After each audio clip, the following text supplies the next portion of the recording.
Genius presents itself in different forms. You admire it on canvas, you read it in word structure, listen to it in note, melody and rhyme, but other times it appears in unlikely environments. In amongst a tough and often barbaric sport, Cliff Lyons, well, he was a genius. Lyons throws a dummy and goes forward. He's slipped through the gap. It's a try to Manly. An astonishing display. See, playmaking is an art form. It requires vision, special feel for the football, an instinct for the game and its defenders. And on top of all that, great courage. Line them all up, no playmaker was greater than Cliff Lyons. Today, it's all about Cliffy's career. Napper, appreciate you doing this, mate. Nice to be here, mate. Have you officially retired? What from? Yeah. When was your last season? Knocking around here. I think it was like 2008. Yeah, right. I was a good age. Yeah. What age were you? 48. 48. That's when they caught me. A lot of people, Cliffy, aren't aware of your early career, your career before Manly. I looked at some of those classic games. Napper saw you playing with North City in 1985. Who got you there? Greg Haywick. He actually coached the Riverina side or the rep team to play against one of the Manly teams and that. So he invited me. He got the coaching gig at North Sydney. So he invited me and Brian Dennis to come and trial. So I trialled and boom. What was North like as a club when you got there? It was good. It was, unfortunately for Greg, they sacked him halfway through the season. So I was sort of teased off about that, and that's sort of why I left North. So there was no other reason. I actually had a manager. He was talking to the Roosters for me, and they cut a deal over there. And while he did that, I signed with Manly. Yeah. Good move. Well, in between, it's funny. It's funny, Cliffy. Like, I say to people, yourself and Gavin Miller, I think are the greatest ball players I've seen in rugby league. But like Gavin was a struggling first grader, East and West, goes to have 2 years in England with Hull Kingston Rovers, comes back a genius. You go to Leeds around 85, 86. What did the football over there, what did it do for your game? Oh, that was the best move I ever made in rugby league, I think, because I went there before I went to Manly. So from North, I went to Leeds. And the football over there is different than the NRL, so it's probably a bit slower.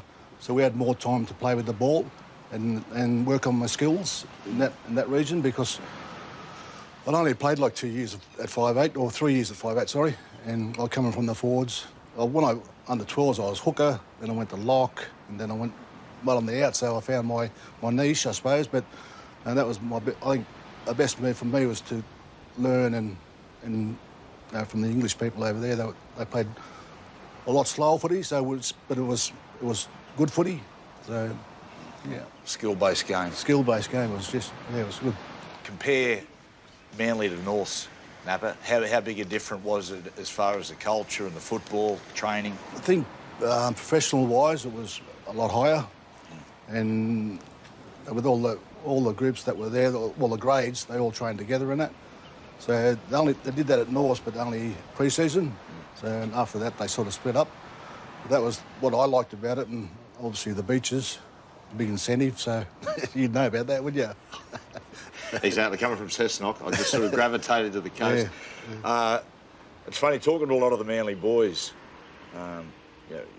Years on, of course, from where we're talking about at the moment, but they said at Manly, Bob Fulton would set up stations, skills station, 400s, 200s, and then there'd be the touch football, and you just never moved away from the touch football. And you said, you felt like you were that home. other stuff's overrated, Matty.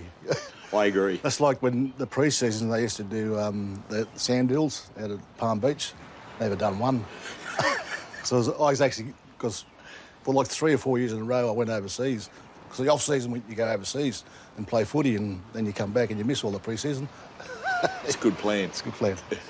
87, Napper's big breakout year for you. You move into that 6 jersey full-time. And you get picked for State of Origin in that year. For New South Wales second game. It's funny, and you played 6 Origin games, but when we talk about State of Origin players and talk about your career, we talk about Manly, we talk about Australia, but we don't talk about your career at State of Origin. How did you find Origin football?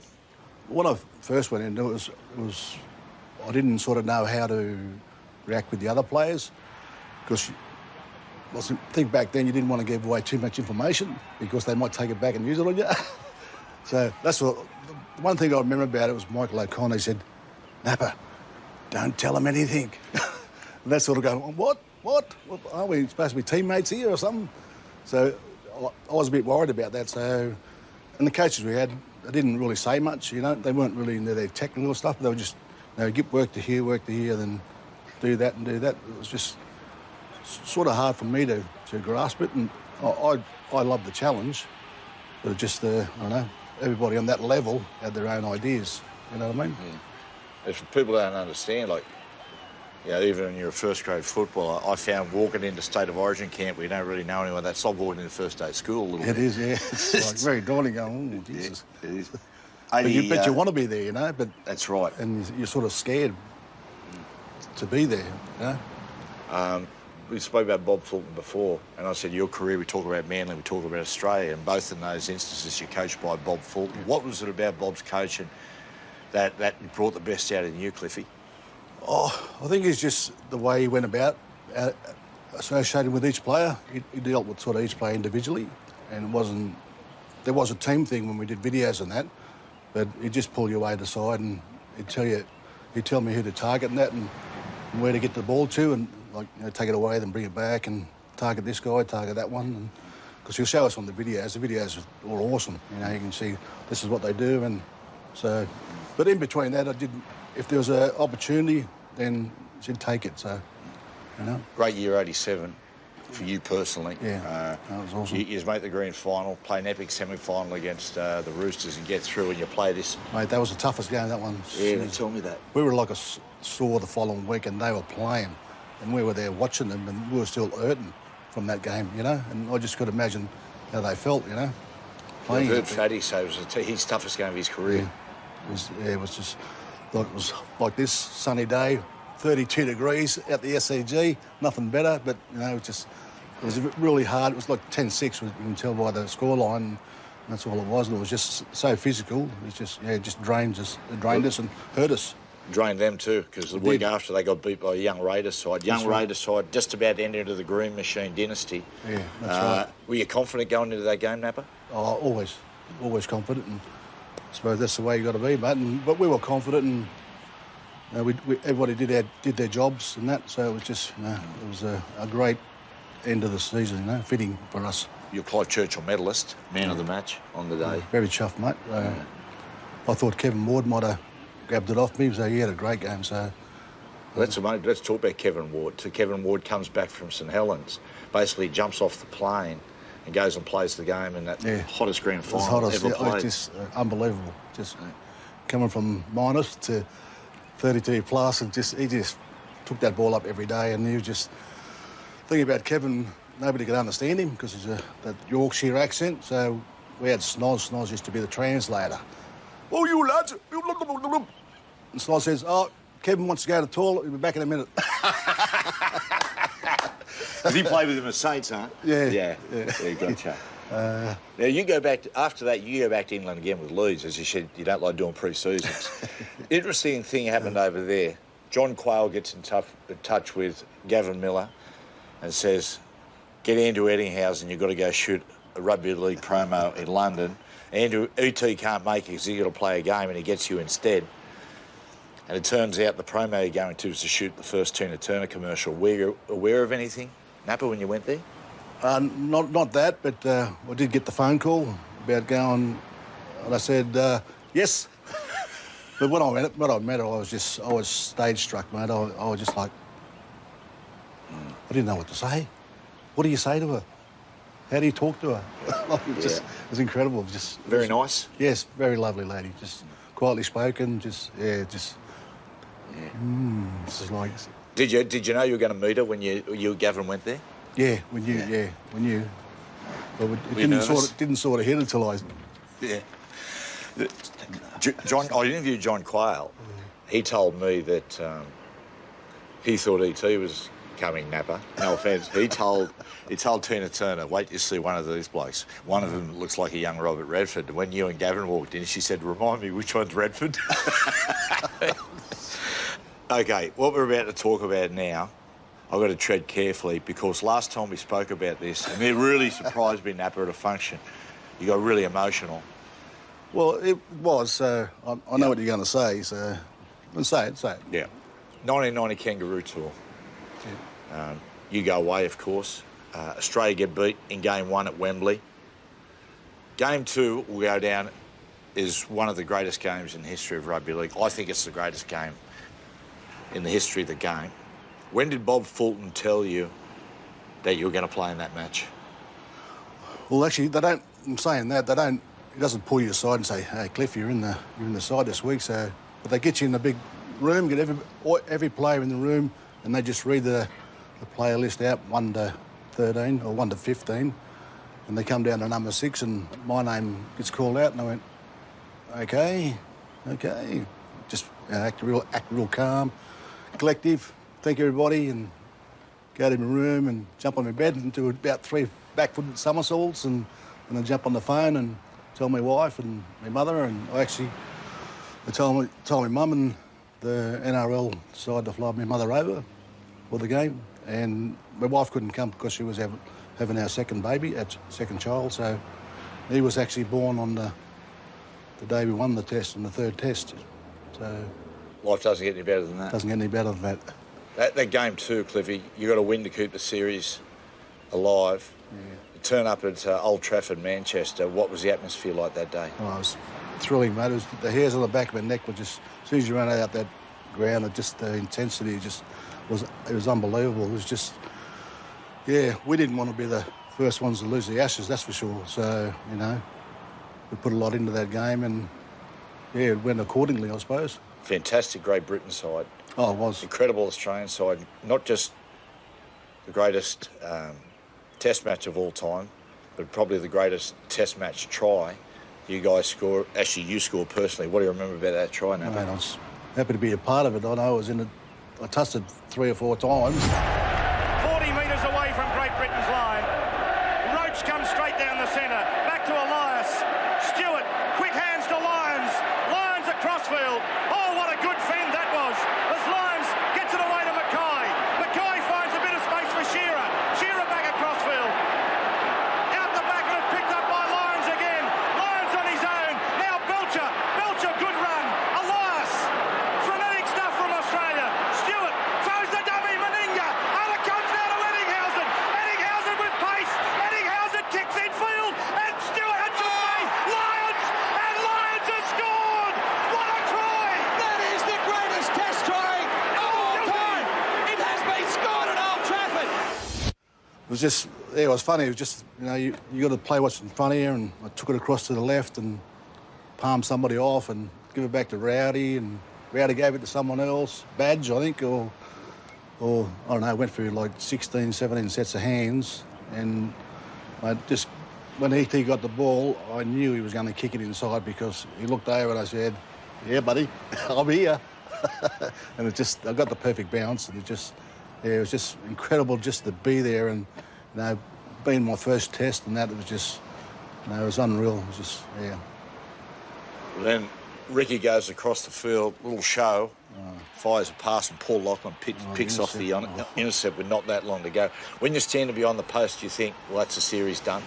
At that point, we didn't think we were going to lose. It was either draw or that was it, So, and that last try, just full length of the field, Jesus. What about like I said, you don't see many of those, Well, it's in extra. It's in injury time. No clock. It's up to the yeah. And you're pinned on your own line. What do you remember of it, Napper, as it unfolded? I just remember just getting the ball out and finding a bit of space, and I switched somebody back in, and then they gave a good ball to Ricky, and Ricky ran and threw a dummy, got through the hole, and, mate, as soon as I seen that Mal was there, and he bumped that dude out of the way, the shoulder, which is legal. Yeah. And when Ricky gave it to him, it was just like, wow, what a relief. It's like the relief was just, we're still in it, boys. What type of leader was Mal Meninga? Led by example, mate. So, yeah, talked a lot, Nobody, I don't know if everyone listened, but we talked. So all of us talked when we were in the in goal and that, and about getting back into the game and stuff like that. But Bell was awesome. Was that game? Was that? I mean, you won grand finals, won Clive Churchill medals. Is that the apex of your career? Is that as good as it gets? Oh, I think so. Mate, my first experience then was playing with the best players in Australia and the best players in England. It was just can't get any higher. I think just incredible. Hey, when we get sort of into the early 90s, Napper, you played a lot of football. With Origins, Test matches, off seasons at Leeds. I remember playing you 93 or 94 at Newcastle, and you were actually playing reserve grade that day. You ended up coming on the first grade. Was there, given the amount of football you played, was there a bit of a dip for a year or so? Oh, I loved playing footy. It didn't matter where, what time, anywhere. But it does. I think it did connect to me and sort of drained me a bit. I had to refresh, and you had to refresh mentally and physically. But I'd rather play football all year round instead of doing pre-season. I find that way easier. Definitely, mate. That return to peak form, it marks a new era in Manly because all these young guys are coming through. Kosef, Gardner, and of course Menzies. Now Beaver. Don't forget Tubes. And Tubes, of course. But everyone takes the piss out of Beaver and says, Beaver, you'd be nothing without Cliffy. But Cliffy, he must have... Well, he was really good for you too. Oh, definitely, mate. No, we didn't... The things that we did on the field, we didn't train for. And it was just like... I knew how to create an overlap and draw the defence in, and Beaver knew where the holes were, so it was pretty easy for us. Did you work on a training? Were there any sort of little... Did you just have any little... Or was it just chemistry straight away? It was just chemistry, mate. It was just the shoe fitted the size, and we just connected straight. It's not hard. When I play with players, I tell them, if you want the ball, run into the hole, and you'll get the ball. If you don't run in the hole, you're not going to get it, are you? And I don't sell many dumps anyway, you know what I mean? That's not the kind of guy I am, so... I'd rather create something, take the hit, and continue on. Speaking about Mal before, his leadership. What about Matthew Ridge comes across from rugby union? You looked about, when you look at the vision, he's probably about 71, 72 kilos. Yet, never plays a reserve grade game. Is he one of the greatest competitors you've played with, Ridgie? Oh, for sure. He was fine. He fine-tuned his game, the way he trained, the way he looked after himself, and even you can tell by his goal kicking skills, he worked on that every day. He's just, he was the true professional, I'd say. You guys were the dominant team of the mid-90s. Made 3 grand finals in a row, but win 1. Lose in 95 and 97. Don't mention that other one, mate, all right? I don't want to be a smart ass. No. Which one hurt the most, Napper? Oh, definitely at 97. I think 95 we got ripped off because... they scored off a 7-try tackle, forward passes, but we won't say anything about that. We'll just continue on. But 97 probably hurt the most, so you guys... Semi-final against the Roosters, and how that took a lot out of the Roosters next week when they were beaten. Mate, you blokes, one of the forgotten games in rugby league history is that semi-final you blokes had against the Roosters, which that was an epic semi-final. That took a bit out of your team. That did, yeah. We fought hard, so every game you got to fight hard, otherwise you won't go forward. So, like I said, we did that, and I thought we were pretty well ready for that grand final, and we were, but not 80 minutes worth, 89.3 seconds. We share something in common, Napper, in the fact that we both missed a field goal that day that could have won the grand final. I think about mine quite a bit. Do you think about yours? Yes. I'm just saying, what did you do that for? Why don't you just kick it into the in goal? And that's like I tell my boys now when I coach them, get in the in goal, get the repeat set, and you'll be right. Yeah, what do you think about that? What was the sheds like after the game? Oh, pretty dour. It was the one, one that got away, but, the one I most feel for in your side is Mark Landville, so because I played with him in the country championships and played against him out there, so I was happy for him. So not you though. I understand why. I understand why. Mate, your decision to retire, you retired in 98. 99. 99. Oh, 98, sorry, yeah. Yes. Yeah, you sorry. retired. I didn't want to retire. You didn't want to? No. I was forced to retire, which, in saying that, you know, it's my decision to retire and it should have been left to me. So I was pretty gutted, to say the least, you know, and I was quite happy when they called me back in 99 to finish that season off after they played 5 games and they hadn't won a game. So, yeah, so it's it. You know, it was 7. 7, was it? 0-7, and they put the SOS out for you. Yeah. How was you were nearly 38 there, Napper? Yeah. How hard was it playing at that age, Napper? I found it easy but hard. You know what I mean? The body was a bit sore, tender, especially my knees, and that's what I was most worried about. And that connects with your speed as well and your agility. And I didn't want to let the side down by not competing and not doing my work that I'm supposed to do. But I found a way through that, and I didn't think it was an issue. But I did it first, but then I got through it. And the training, they gave me special training duties to do to lighten the load on my knees and that. So which I was much appreciated. So, but I finished the year off good, and then I retired on my terms. So. Was that a tough decision on your terms, or was it the obvious thing to do for you? No, it was an easy decision because, like I said, the knees and body was playing up. But I still wanted to play, but I didn't want to. I couldn't compete in that level, you know, especially against the other 15. So my guys would have looked after me, but the other 15 wouldn't have.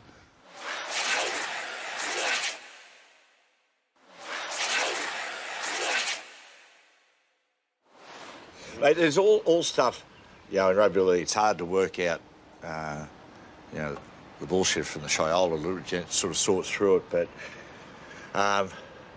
did you used to have a dart sometimes at half-time before games? Never. Never? Before games. Before games? I used to, that'll be the calm before the storm, you know. So in the sheds at that one? Oh, yeah, I'd have a little room they put tucked away. So a little medical room there, no one using it. So I just, actually after the game, I used to go in there, have a couple of smokes, and by the end of the year, there was like 14 blokes in there with me. You know? Started out just 2 of us. And by the end of the year, there was a few more in there. What about day before the game? What did you do? Because we had Brett Mullins on with... I prepared well for it. You know, I ate my pastas and carbo loaded and all that stuff, and you know, just I relaxed at home and watched TV and watched movies, and you know, just thought about my game the next day, what I'm going to do, and how I'm going to improve my game from last week and stuff like that. So I'm very honest about preparing for a game, and I wouldn't go out or anything, you know. And then from Thursday onwards, I'd be just thinking about the game.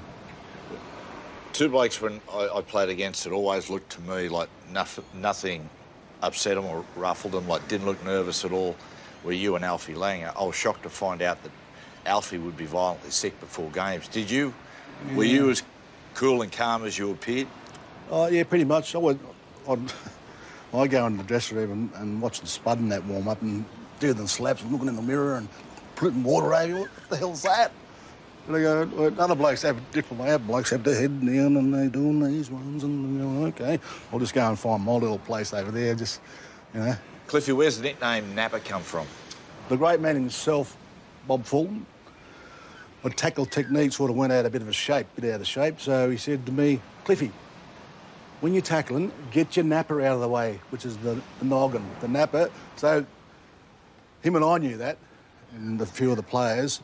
But when people ask me, I go, where'd you get the name Napper from? I said, oh, because I like sleeping. So I like to tell them that, just to say, oh, it's because of my head. No, just, I like sleeping, it's all right.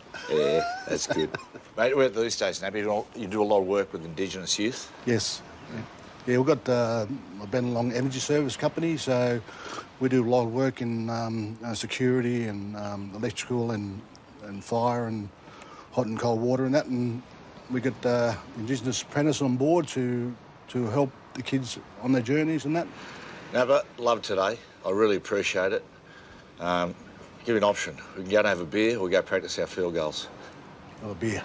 I didn't have that. Thanks, Matty. This has been a Fox Sports production.